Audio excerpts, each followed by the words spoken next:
行入去長形嘅客廳，兩邊都有窗，一邊就望山景，一邊就望牛湖天荒。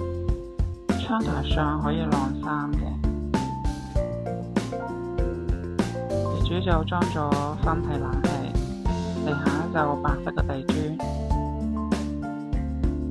走廊行入去，右手邊第一間係睡房，呢間冇窗台，左邊就係廚房。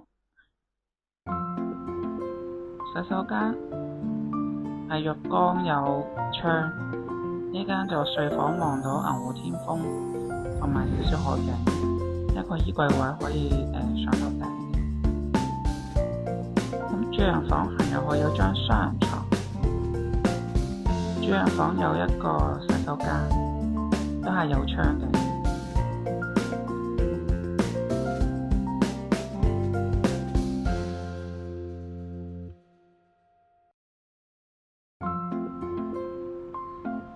如果有興趣，可以打畀我睇樓，謝謝。